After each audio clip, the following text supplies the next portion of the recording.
Kwa majina naitwa Dr. Ngomero, ni dental surgeon by profession na pia ni mganga mfawidhi kutoka Njiwa International Dental Clinic. Leo katika Afya Plus tutazungumzia tatizo ambalo linatokea wengi ambalo linaitwa Bruxism kitaalamu, lakini katika lugha ya kawaida ni kusaga meno. Ugonjwa wa kusaga meno au kitaalamu unaitwa Bruxism ni ile hali ya kusaga meno. Watu wako aina mbili ambao wanasaga meno. Kuna wale ambao wanasaga usiku wakati wa kulala na kuna wale ambao wanasaga mchana. Sasa kwenye Bruxism au kusaga meno unasababishwa na vitu vingi. Cha kwanza, sababu ambayo tunairelate na Bruxism au kusaga meno ni stress. Hiyo imekuwa changamoto kubwa kutokana na sometimes watu wanapofanya kazi tunazozifanya inasababisha kwamba mtu anakuwa na mawazo mengi. Kwa hiyo unakuta either akienda nyumbani usiku wakati wa kulala, unakuta anapokuwa na exhaust vitu kwenye ubongo wake ana respond kwa kusaga meno. Kuna wengine inasababishwa pia na tunasema prolonged use of medication. Kuna dawa nyingine ambazo ukitumia zinakuwa zina side effect ya kusababisha kwamba mtu anaweza akawa anasaga meno. Lakini fakta kubwa kabisa ambayo tuna relate na kusaga meno ni sababu ya stress. Hiyo ndio fakta kubwa ambayo inakuwa inasababisha kusaga meno. Utajuaje mtu anasaga meno? Mgonjwa anapokuwa amekuja, mara nyingi kwa takwimu ambazo tumeziona sisi hapa kliniki kwetu, wagonjwa wengi sasa hivi wanakuwa wana elimu juu ya afya kinywa na meno, wanajua kwamba anatakiwa ni swaki mara ngapi kwa siku, wanatunza vinywa vyao vizuri, wanajua kwamba vyakula vya sukari pia ni hatarishi kwa kusababisha meno kutoboka. Lakini hawa wenye swala la kusaga meno au Bruxism, dalili zake ni kwamba mgonjwa anaweza kama amekuja hospitali akakwambia, daktari, mimi naumwa na jino, upande huu siwezi kutafuna kabisa. Kwa hiyo unakuta akiwa yani hawezi, sio kama kitu cha moto cha baridi, kwa sababu dalili za jino kutoboka mara nyingi mgonjwa anakuja anakuambia kwamba either mimi ni kila kitu cha sukari au ni kila kitu chochote kikiingia kwenye jino. Sasa kama mtaalamu wa kinywa ukifanya check up, unakuja kugundua kwamba hakuna chochote kilichotoboka, ila unakuta tu inasababisha yale meno yake yanakuwa yanalika. Kwenye kinywa sasa meno kuna kitu tunakiita grooves. Sasa shape ya meno unakuta kwa mwingine ukimwangalia meno yake yanakuwa almost yako flat, unakuwa ni tofauti na jino lingine.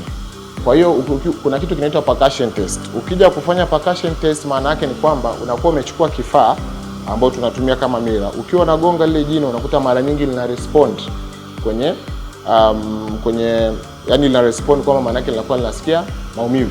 Hiyo ni stage ya juu zaidi. Mwingine atakuja atakwambia, daktari, mimi hapa napata sensitivity nikila vitu vya moto au vya baridi sometimes, lakini hasa vya baridi.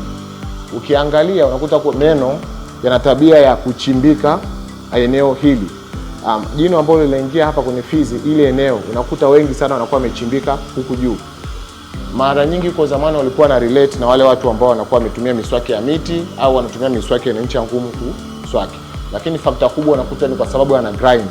Sasa unapokuwa unasaga pia meno kwa muda mrefu, kuna mwingine atakuja atakwambia anakuwa anapata maumivu eneo la taya, kwa sababu pia unapokuwa unasaga meno muda mrefu unakuwa unasababisha taya linafanyaje, linakuwa linapata maumivu. Kwa hiyo unakuta mara nyingi mgonjwa anakuwa na episode ya maumivu ya pembeni huku akiamka asubuhi, hasa akiamka asubuhi. Lakini iko kichwa kinakuwa sio endelevu, kinakuja na kuondoka. Tunaziita migraines. Kwa hiyo zinakuja na kuondoka.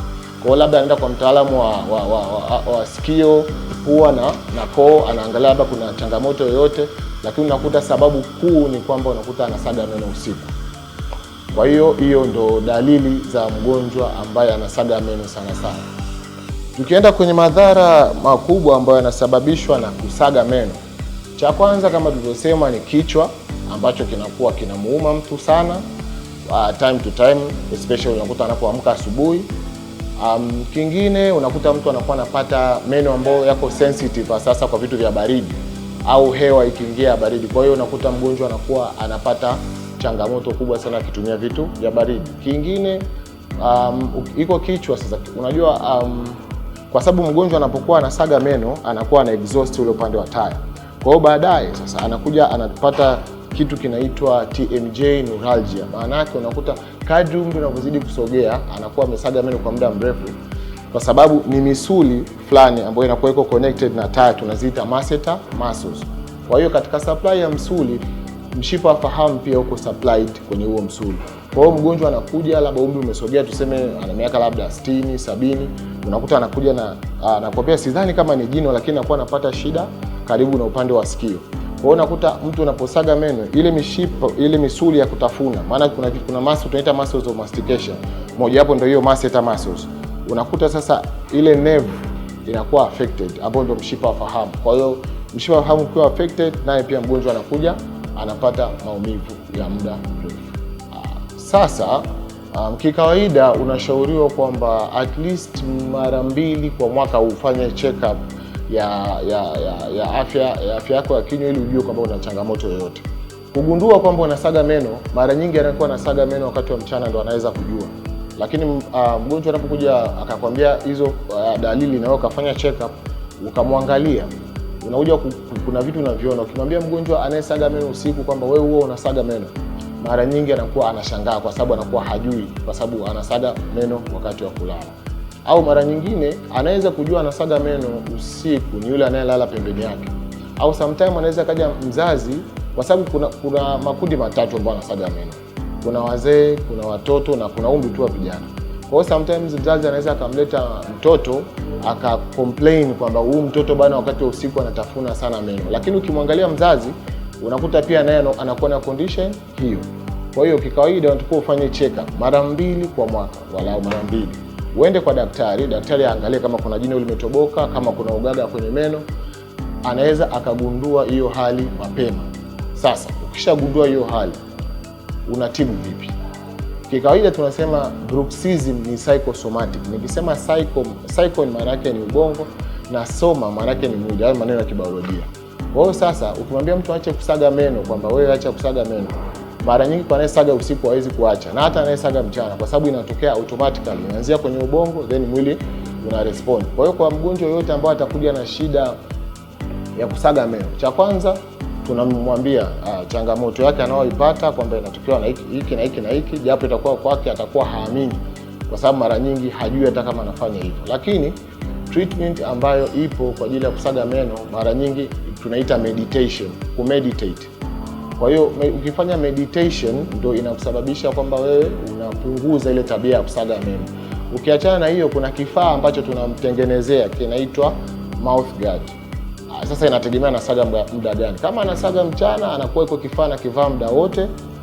Kama anasaga usiku, anakivaa usiku. Kama anasaga mchana na usiku, basi anakuwa anavaa muda wote. Anakuwa tu anatoa asubuhi labda anapofanya usafi wa kinywa au anapokuwa anakula, anakitunza kwa kifaa.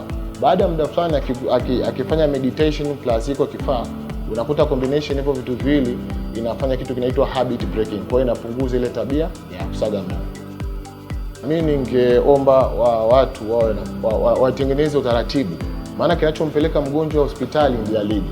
Labda umeumwa kichwa, jino limeuma, lakini ni mara chache utamkuta mgonjwa anaweza kaja kwako akakwambia kwamba nimekuja tu kufanya check up. Mara nyingi anakuja na dalili, labda jino limeuma sana, hajalala usiku, au yani lazima kwa kuna dalili yoyote. Ni wachache sana, ni 4% kati ya tuseme katika 100 ambao wakija hapa kwamba wanakuwa hawana maumivu yoyote. Kwa hiyo sasa ukiweza kufanya check up mapema, unaweza ukalicontrol tatizo katika stage ya mwanzo. Na hii pia watu wanaokuwa na hiyo process, hasa mara nyingi ambao tunakutana na haya matatizo wanakuaga ni mara nyingi watu wanaofanya kazi benki, maengineer, walimu au watumishi wengine, mapolisi. Unakuta kutokana na mazingira ya kazi, unakuta mtu ana respond na stress nyingi. Ukiachana na mazingira ya kazi, pia kuna swala la kazi, kuna ndoa. Kwa sababu mgonjwa anapokuja, ukiona dalili sawa, unataka kurule out kwamba hii stress inakuja na nini, either ni work related stress au ni familia. Unamuuliza unaitwa nani, una miaka mingapi, sometimes unaenda beyond na watoto wangapi. Sometimes unaweza kukuta maisha yanayomzunguka ndio yanamsababishia kwamba yeye anasaga meno. Kwa hiyo kwa ushauri ni kwamba waende kliniki ya meno. Unaweza karibu hapa kwetu Njiro International Dental Clinic, ufanye check up walau mara 2 kwa mwaka. Utakuwa umeweza kucontrol tatizo katika stage ya mwanzoni. Mara nyingi wanakuja umri umeshasogea, tayari amekuwa mstaafu, meno karibu yote yameshachimbika, Kwa hiyo unakuta hakujua, maana unachukua labda Sensodyne anatumia, anasema kuna muda inamsaidia, kuna muda inarudi, kumbe kwa sababu ya changamoto tatizo bado linaendelea. Ningependa kuwashukuru wote kwa kusikiliza na pia kujifunza kuhusu afya kinywa na meno, na tutaendelea vipindi vingi na vingi ili muweze kujifunza kuhusu kinywa na meno, kwa sababu kinywa na meno ni afya ambayo pia ni muhimu sana. Huwezi kuwa confident kama una mapengo, kama hauna meno, na in terms of function pia unakuta wengine wanashindwa kutumia vitu fulani kwa sababu hawana meno. Kwa hiyo niwashukuru wote na kwa kunisikiliza, na pia ningependa kuwakaribisha International Dental Clinic. Karibuni sana.